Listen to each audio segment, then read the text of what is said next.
sinners, and saints. Dust off those horns and halos.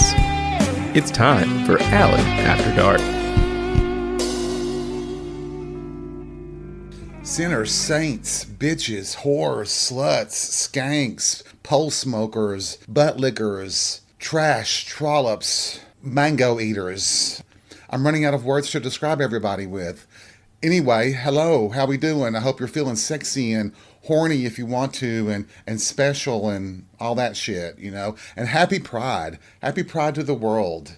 We're here in the middle of June, or at the end of June. What day is this? I don't know. Shit. I do need to start out with an Alan After Dark first. I do owe my friend Robbie an apology. I said that he doesn't listen to the podcast, and it turns out that he does.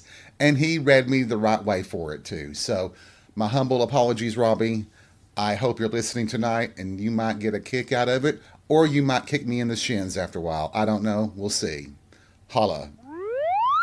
Have you noticed on social media, a lot of organizations, both private and government, state and local level, they've all been posting Happy Pride on their pages.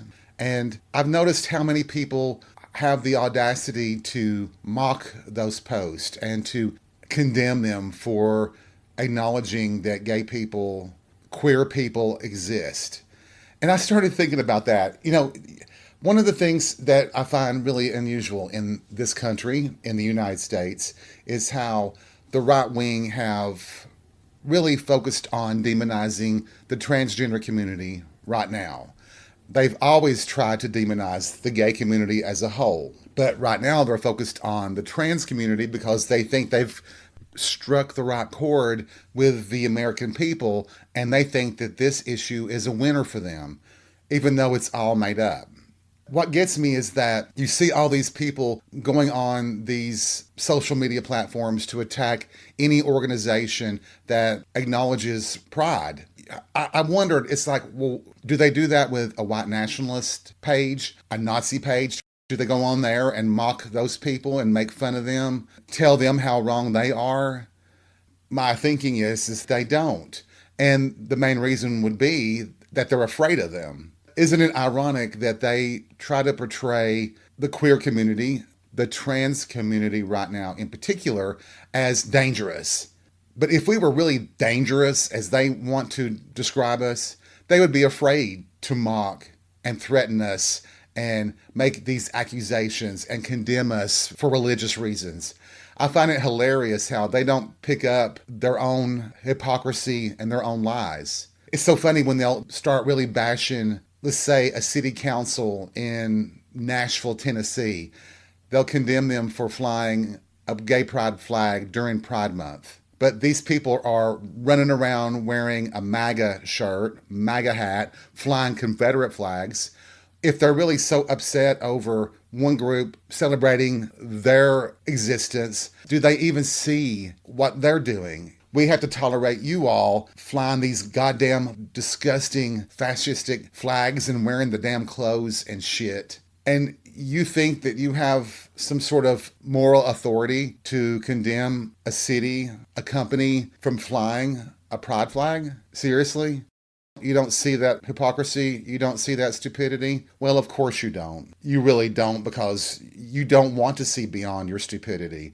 You don't want people to really understand and know the truth that the flags that you like to wave, the political clothing that you wear, is because you think that you're absolutely right and you want everybody in the world to agree with you. You know, it's funny, at the grocery store, I saw this guy, oh God, yeah, he's probably a Proud Boy. He had this t-shirt on. It said, "Ban idiots, not guns." You know, you can't really confront somebody like that because they're morons, and you don't want to waste your breath and your energy on it.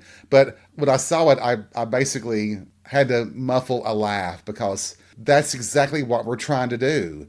Ban idiots from getting guns. And you all, for some reason, think that every idiot, every psycho, every murderer, every rapist, every robber has the right to have a gun. And I have seen stories in the not mainstream media, but the media that really covers real news, there has been a significant uptick in the number of trans people who are getting guns and learning how to use them. I mean, I hate guns. I really do. I think it's one of the great shames of this country, but I understand trans people with guns to protect themselves. Absolutely. And in all these threats against the trans community, they may not realize that they could be creating a queer army that is more than capable of defending itself. And we are. We are an army anyway, with or without all these weapons that we could potentially have. But if we have to use them, we may have to. And I have to wonder even, this could be a self-fulfilling prophecy, what I'm about to say.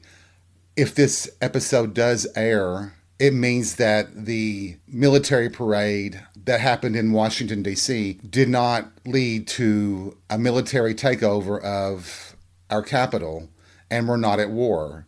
I am very fearful of such a thing happening, and I hope that we get to celebrate that that didn't happen on June 14th. So if we're here and this is being broadcast to all of you, it does likely mean that we made it through that parade without conflict. And I can picture a lot of you right now rolling your eyes and thinking, seriously, Alan, you really think that they would go that far? And I would have to reply back to you, yes, seriously. Did you all forget January 6th when they tried to take over the Capitol with about a few thousand people?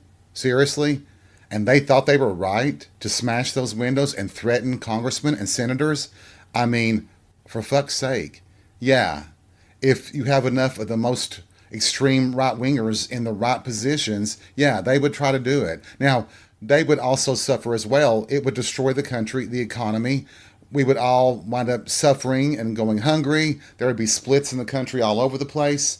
A lot of us that are anti the orange turd would have to probably flee to areas that were safe for us, like New York and California, Washington, Oregon, etc. And I would never put anything past these scumbags. I really wouldn't. The best thing right now is that the taco and the junkie are at war with each other. And girls, I tell you what, that is some kind of bitch fight to have, isn't it? They're acting like a bunch of fucking 2-year-olds, crying over who gets to play with a toy next. Anyway, Jesus. Oh, my God.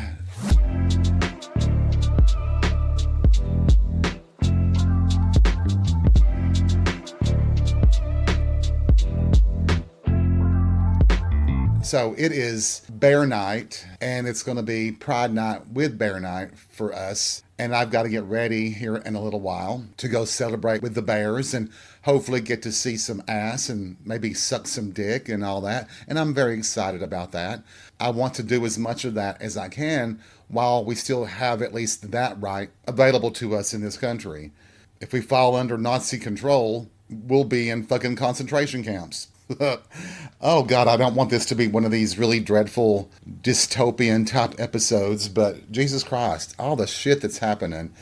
You know, it'd be so great that we could just celebrate Pride and enjoy having fun, having sex, fooling around, flirting, drinking, eating gummies, chilling. But no, we always have to now look over our shoulders to see what other fucking ploy these right-wing governments have pulled to get back at us. It really does feel like revenge, doesn't it? Because they know we don't support them. So we as a group, it makes us an easy target for them to demonize and take revenge on, punish us, if you will. I know the younger generation isn't used to it, and I hope we don't have too much of this time around, but who knows? Does any of us know what really is going to happen? No. And I've seen some of the scariest things that I could ever think of.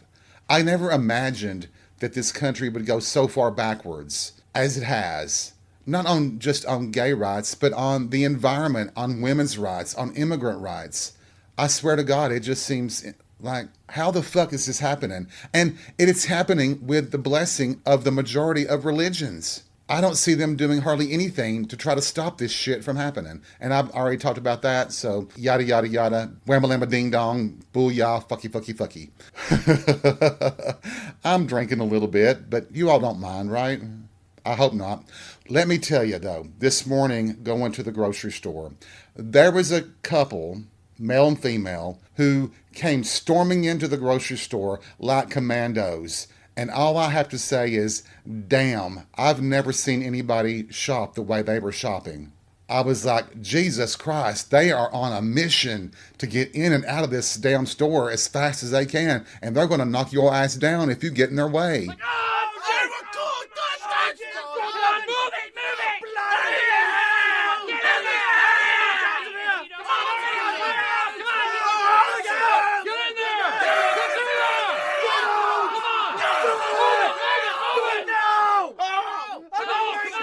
Thank goodness I had enough room to step aside when I was reaching for my bread, because they whisked past me like the Roadrunner. I was just like, Jesus Christ.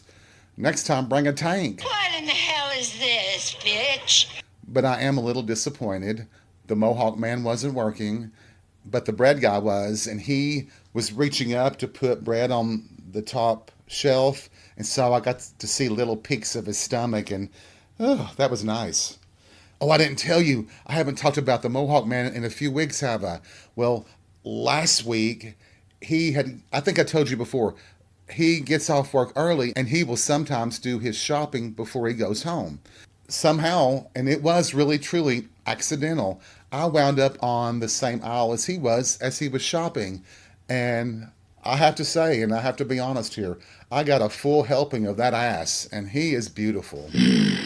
I didn't want to appear like I was ogling him, so I went on and turned the other way and stuff. But luckily, when I went around to the other aisle, there he was again. And I swear to God, he knows how to wear pants. They're not always jeans, but they're like this form of khaki that just fits him so well. I guess I could get myself in trouble, couldn't I? Yes. It's not illegal for me to look at him, is it? I mean, I'm not taking pictures of him or anything. I mean, I'm just looking at him. That's okay, right? Yeah, I think so. It's not a felony yet in this country. Now, I'm sure the state of Tennessee will try at some point to make it a felony for us to even look at a man. Oh, by the way, did you see that story? I think it was out of Texas or maybe Louisiana. I'm not sure which right-wing state it was. But the trans man followed their law and went into the women's room to use the bathroom. And they arrested him for doing that. And he's like, I did what you all said. A trans man can't use the men's room. A trans man has to use the ladies' room. I'm hoping that this case will show them how stupid their fucking law is. It's what we all said was going to happen. But they're the ones, the right wing were the ones who made that an issue. It's like, oh, we've thought of something. Pedophiles might pretend to be the other sex just to get into a bathroom to molest children. Well, we already know that the Republican Party is filled with pedophiles, so it wasn't a big leap to realize that they were probably thinking about that all along, weren't they? Fucking skanks. I gotta say, Jesus Christ. Fuck them.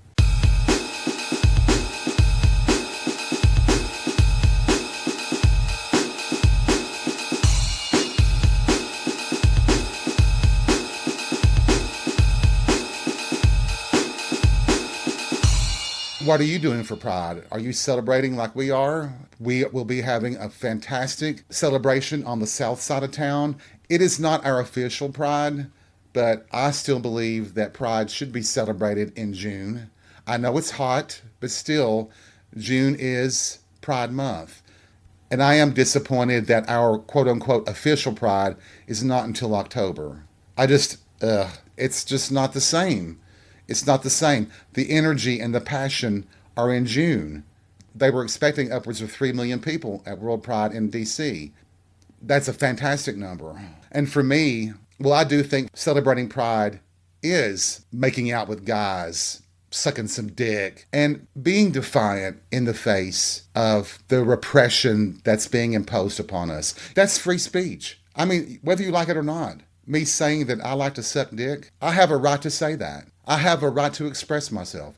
We have a right to create art. And in a lot of ways, I look at sex and pornography as art. The nastier, the better, bitch. Ooh, yes. You all are probably too young to remember when Madonna, who is the queen of pop, and she's the queen, period, when she released her erotica album. And the title track was called Erotica. And the video was banned from MTV and from airing virtually anywhere. And even the song in my city at the time, the song itself was banned for being too sexual, too vulgar. And if you listen to it now, people were just like, "What? That's considered too risque for radio? The video is too?" Now, the unedited, uncensored version of the video is pushing those boundaries. I mean, it's got full nudity in it, but it is a beautiful expression of art. And it is defiant. It is rebellious. And I've always felt that art should be that way. I remember touring the Louvre in Paris. And to me, a lot of the artwork, and there's so much amazing artwork there. You have to go sometime in your life. It's just incredible.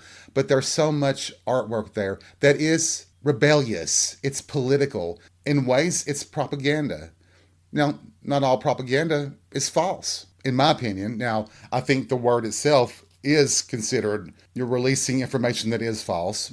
But to me, some of it is an expression of one's opinion, which could be deemed propaganda. So I probably just turned myself into a pretzel trying to explain that. But clearly there were artists that were expressing a point of view that was beyond just the expression of love or emotions. Although when I say that, anger and rage are emotions, and they can be quite artistic and passionate.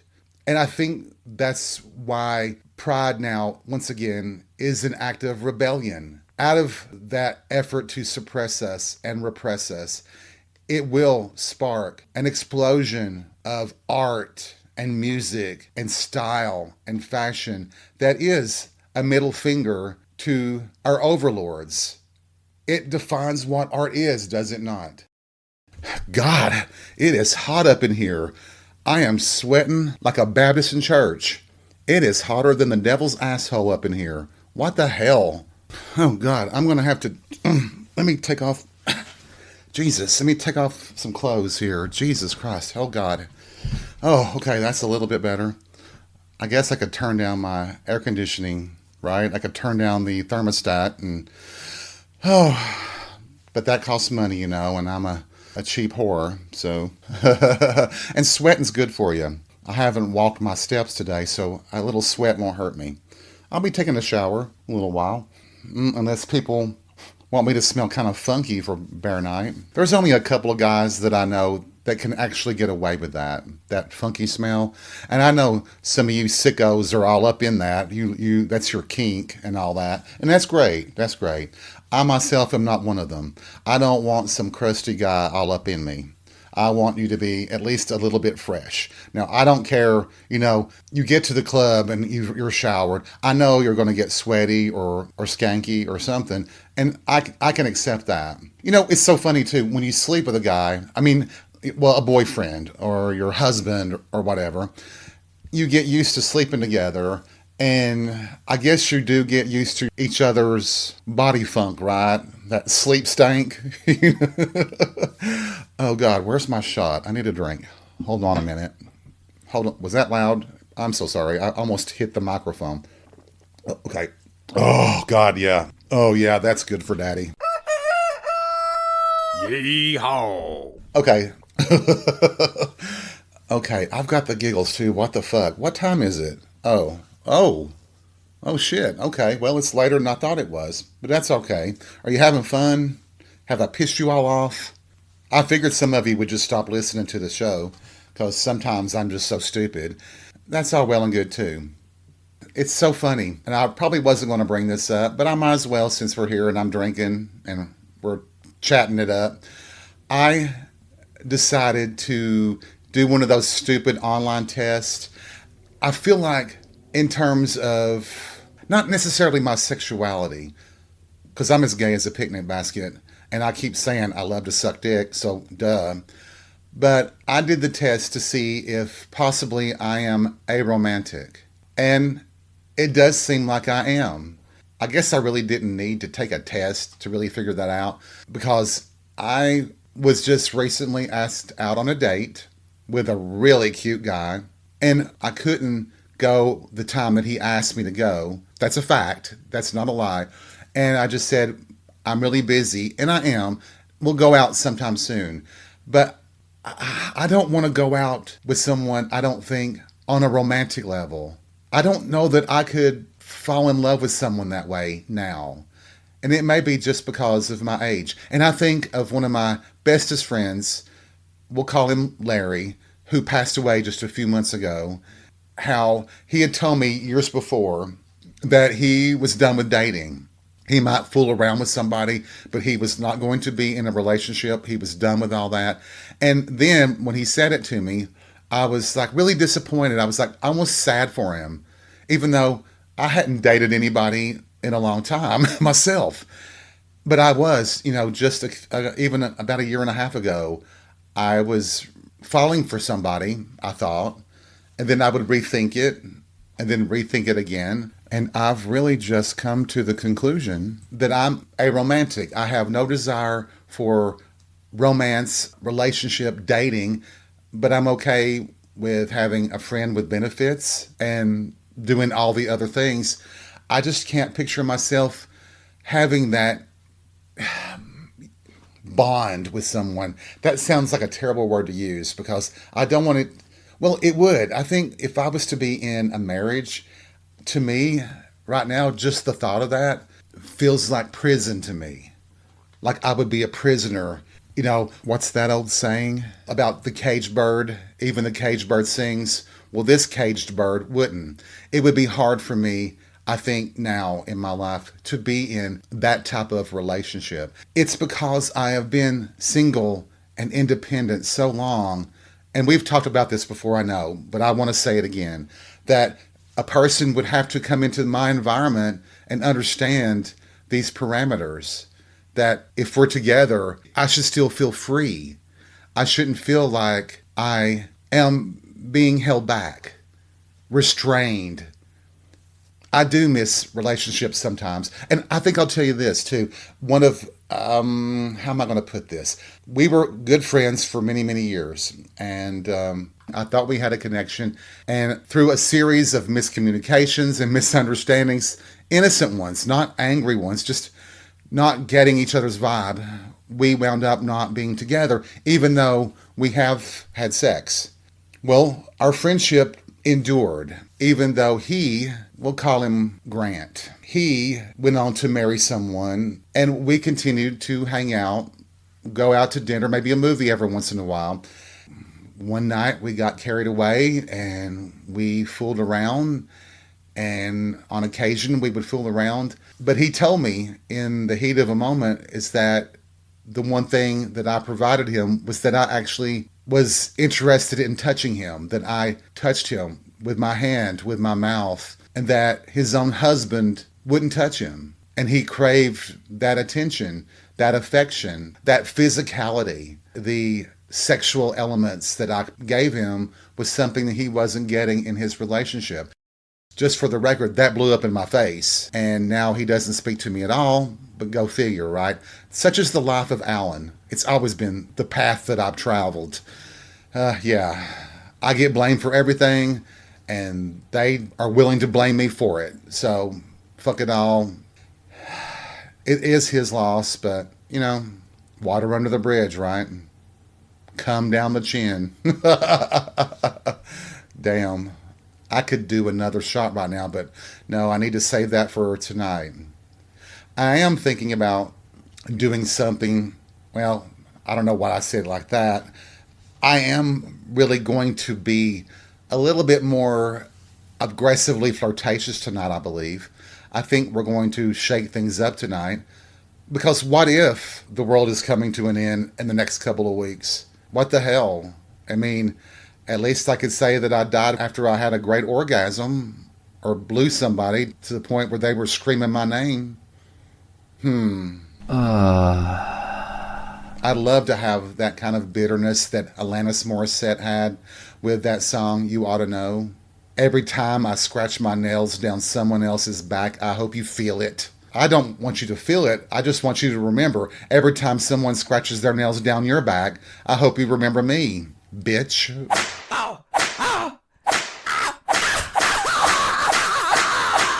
Yes. Oh, that leads to an interesting question, doesn't it? Would you, or have you, hooked up with your exes? Do you have an ex? Do we all have an ex? Surely we all have an ex. I have multiple exes. Would I hook up with any of them now? Yes, there are two that I would, without hesitation. Now, these are ones that are truly exes, not ones that we might have had a relationship developing, but it never really did, and we just stayed friends. Those don't count. I'll hook up with them no matter what.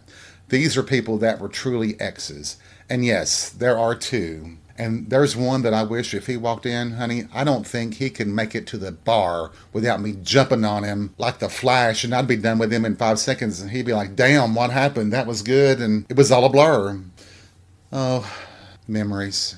I do go back to them often. Some of the best sex you had, some of the hottest guys you were with. I guess that's what really makes me a little bit tense and angry, is that I've told you all before, I have fooled around with some of the hottest men in this town, and I've kept it a secret.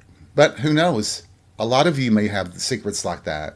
You may have hooked up with some of the same guys I did, and you know how they are. They want you to keep it a secret. They don't want anybody to know, and I go along with it. Even though I've had friends who have been able to figure it out. Like, they'll see a look or something, and I remember one night at a certain club, and a certain bartender gave me a look, and my friend was beside me. He looked at me, he goes, "You two did it, didn't you?" And I just said, "No," but I guess the expression on my face told a different story. God, I need to get my dicks in a row. Ducks in a row. Well, did I mean ducks?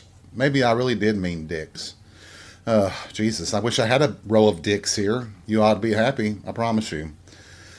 Oh, God. Well, I hope you're going to celebrate Pride all month long. Enjoy as much as you can. Feel that freedom and that magic and that electricity of our whole community coming together, protecting each other, loving each other, celebrating that we're not the demons and the monsters that the right wing wants us to be, and just showing the world that we're like everybody else. Well, I don't like that. I shouldn't have said that at all. You know what? Because you know what?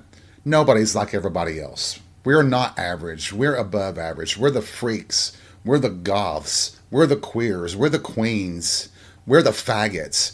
We're Queer Nation. We are the pole smokers. We are the wankers, the shirt flap lifters, the benders. Oh, I am really into all these really nasty words, aren't I?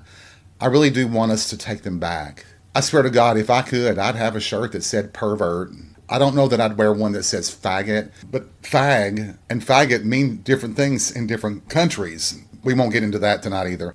I don't even know if I should say that word, but you know what? Fuck it. It's my podcast. It's my life. It's Pride. Let's have at it. Let's show the world that we're not afraid. Wow, here we are again at the end of another episode, and all I can say is I hope you've had a good time. You are enjoying life and liberty and the pursuit of happiness, and you're giving the right-wingers a middle finger as we celebrate our month of Pride. And as always, take life by the balls and be real. We'll see you soon.